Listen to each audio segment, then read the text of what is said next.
شروع اللہ کا نام لے کر جو بڑا مہربان نہایت رحم والا ہے۔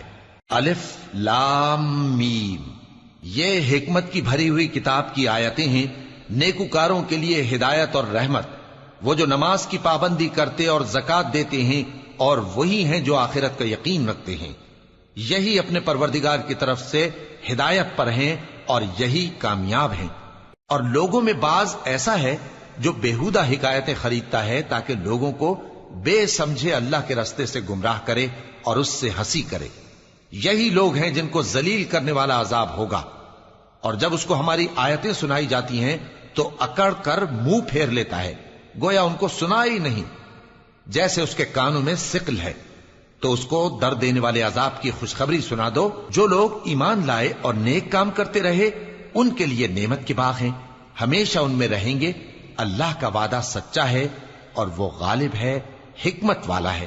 اسی نے آسمانوں کو ستونوں کے بغیر پیدا کیا جیسا کہ تم دیکھتے ہو، اور زمین میں پہاڑ بنا کر رکھ دیے تاکہ وہ تم کو لے کر ڈولنے نہ لگے، اور اس میں ہر طرح کے جانور پھیلا دیے۔ اور ہم ہی نے آسمان سے پانی نازل کیا، پھر اس میں ہر قسم کی نفیس چیزیں اگائیں۔ یہ تو اللہ کی تخلیق ہے۔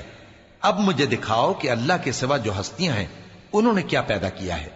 حقیقت یہ ہے کہ یہ ظالم کھلی گمراہی میں ہیں۔ اور ہم نے لقمان کو دانائی بخشی کہ اللہ کا شکر کرو، اور جو شخص شکر کرتا ہے تو اپنے ہی فائدے کے لیے شکر کرتا ہے، اور جو ناشکری کرتا ہے تو اللہ بھی بے نیاز ہے، لائق حمد و ثنا ہے۔ اور اس وقت کو یاد کرو جب لقمان نے اپنے بیٹے کو نصیحت کرتے ہوئے کہا کہ بیٹا، اللہ کے ساتھ شرک نہ کرنا، شرک تو بڑا بھاری ظلم ہے۔ اور ہم نے انسان کو جسے اس کی ماں تکلیف پر تکلیف سہ کر پیٹ میں اٹھائے رکھتی ہے، پھر اس کو دودھ پلاتی ہے، اور آخر کار 2 برس میں اس کا دودھ چھڑانا ہوتا ہے، میں نے تاکید کی ہے کہ میرا بھی شکر کرتا رہے اور اپنے ماں باپ کا بھی، کہ تم کو میری ہی طرف لوٹ کر آنا ہے۔ اور اگر وہ دونوں تجھ پر زور ڈالیں کہ تو میرے ساتھ کسی ایسی چیز کو شریک کرے جس کا تجھے کچھ بھی علم نہیں، تو ان کا کہا نہ ماننا۔ ہاں، دنیا کے کاموں میں ان کا اچھی طرح ساتھ دینا، اور جو شخص میری طرف رجوع لائے اس کے رستے پر چلنا۔ پھر تم کو میری طرف لوٹ کر آنا ہے، تو جو کام تم کرتے رہے ہو سب سے تم کو آگاہ کر دوں گا۔ لقمان نے یہ بھی کہا کہ بیٹا، اگر کوئی عمل چاہے رائی کے دانے کے برابر بھی چھوٹا ہو، اور ہو بھی کسی پتھر کے اندر یا آسمانوں میں مخفی ہو یا زمین میں، اللہ اس کو قیامت کے دن لا موجود کرے گا۔ کچھ شک نہیں کہ اللہ باریک بین ہے، خبردار ہے۔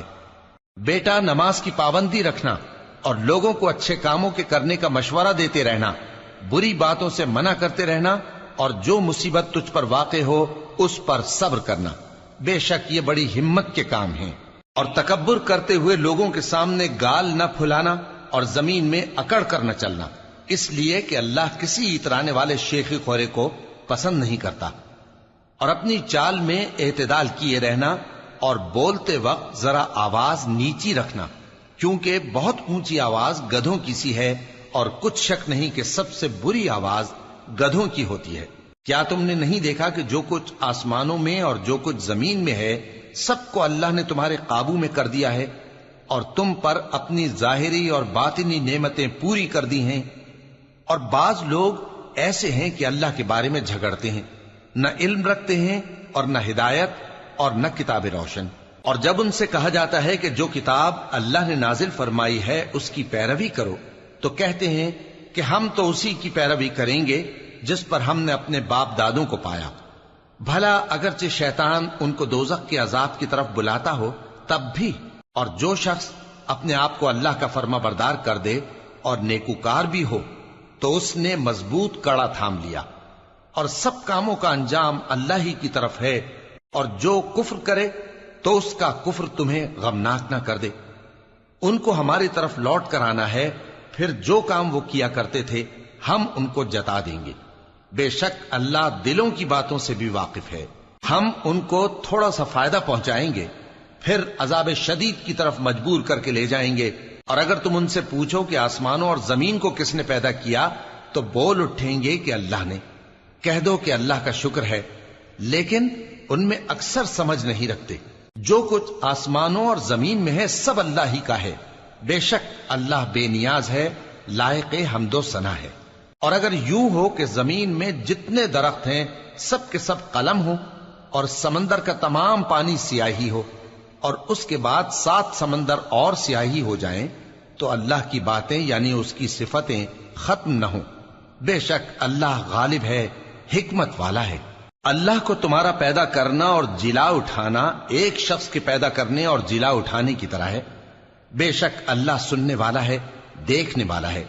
کیا تم نے نہیں دیکھا کہ اللہ ہی رات کو دن میں داخل کرتا ہے اور دن کو رات میں داخل کرتا ہے، اور اسی نے سورج اور چاند کو کام میں لگا رکھا ہے، ہر ایک وقت مقرر تک چل رہا ہے. اور یہ کہ اللہ تمہارے سب اعمال سے خبردار ہے. یہ اس لیے کہ اللہ کی ذات ہی برحق ہے، اور جس کو یہ لوگ اللہ کے سوا پکارتے ہیں وہ سب باطل ہے. اور یہ کہ اللہ ہی عالی رتبہ ہے، گرامی قدر ہے. کیا تم نے نہیں دیکھا کہ اللہ ہی کی مہربانی سے کشتیاں سمندر میں چلتی ہیں تاکہ وہ تم کو اپنی کچھ نشانیاں دکھائے؟ بے شک اس میں ہر صبر کرنے والے، شکر کرنے والے کے لیے نشانیاں ہیں. اور جب ان پر سمندر کی لہریں سائبانوں کی طرح چھا جاتی ہیں تو اللہ کو پکارنے اور خالص اس کی عبادت کرنے لگتے ہیں. پھر جب وہ ان کو نجات دے کر خشکی پر پہنچا دیتا ہے تو چند ہی لوگ انصاف پر قائم رہتے ہیں، اور ہماری نشانیوں سے وہی انکار کرتے ہیں جو عہد شکن ہیں، ناشکرے ہیں. لوگو اپنے پروردگار سے ڈرو اور اس دن کا خوف کرو کہ نہ تو باپ اپنے بیٹے کے کچھ کام آئے اور نہ بیٹا باپ کے کچھ کام آ سکے. بے شک اللہ کا وعدہ سچا ہے. پس دنیا کی زندگی تم کو دھوکے میں نہ ڈال دے، اور نہ وہ بڑا فریب دینے والا شیطان تمہیں اللہ کے بارے میں کسی طرح کا فریب دے. اللہ ہی کو قیامت کا علم ہے، اور وہی میں برساتا ہے، اور وہی حاملہ کے پیٹ کی چیزوں کو جانتا ہے. اور کوئی شخص نہیں جانتا کہ وہ کل کیا کام کرے گا، اور کوئی شخص نہیں جانتا کہ کس سرزمین میں اسے موت آئے گی. بے شک اللہ ہی جاننے والا ہے اور خبردار ہے.